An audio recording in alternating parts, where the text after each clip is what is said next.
Jolie, BigEagle-Kequahtooway, thank you so much for making some time for us. You recently organized another event in Regina to bring more awareness to a dark chapter in the city of Regina's history. Walk us through what you did over the weekend.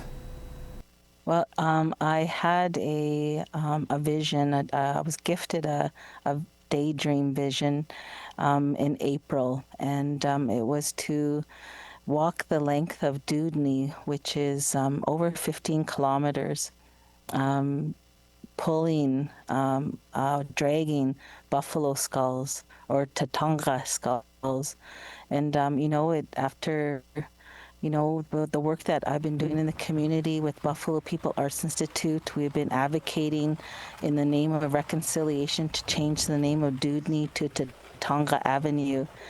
And this is the 9th year, the 3rd mayor that we're seeking out this name change. And, and Edgar Dewdney was the first hand man of Prime Minister MacDonald and a lieutenant Indian commissioner in over almost 150 years ago, and he named the street after himself. He owned land in Regina, and he was an opportunist, but he was also somebody who was pretty, I would say, evil. I don't use that word lightly, but he purposely withheld rations to my Indigenous ancestors. He was supposed to give rations as per the treaty, but not only did he withhold them, but he would wait till they rotted, and then he would give them, hoping that my people, my ancestors, would get sick, and some of them did, and some of them did die. And he was one of the architects of residential school as well. So to have this name Dewdney that runs through the heart of Regina is just a real blight on the history of Regina. So this vision to walk, it's part of our ceremony. And, we're facing the consequences of colonization with poverty, alcoholism, drug addiction, broken families. And we're looking for many different ways to heal. And so this was bringing ceremony in the city. We hear these land acknowledgements. You're on Treaty 4 land.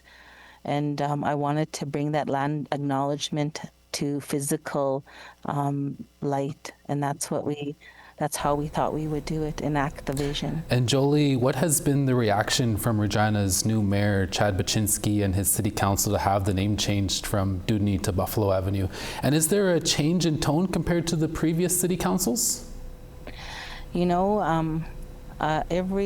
new mayor and council, I have hope.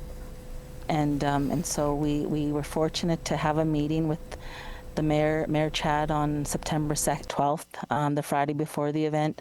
And, we're hoping to be given a chance to do a half-a-day educational workshop with the mayor, council, staff, technicians to talk about Dewdney, to talk about why the name change needs to happen.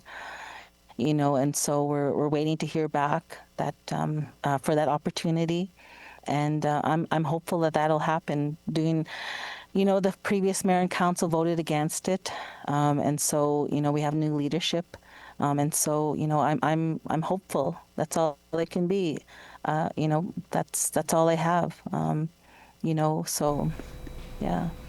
Really briefly, and finally, Jolie, what is your message to the Regina City Council and the people of Regina for this street name change?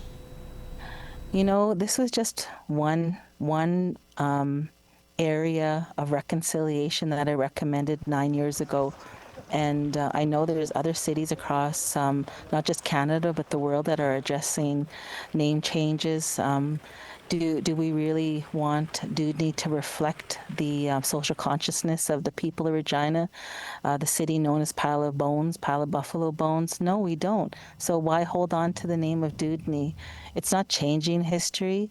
It's just acknowledging a new step forward. So I say, let it go. Let the name go. Let's start over. Let's talk about Tatonga and what it means to Indigenous people and non-Indigenous people. We're saying this is important. Listen to us. That's all I want. Listen to us. just do the name change and let's move forward. There's other areas of reconciliation we need to address. This is just one small step. That's Jolie Big Eagle-Kequahtooway, the founder of the Buffalo Arts Institute in Regina. Thank you for your time, Jolie. Thank you, Creason.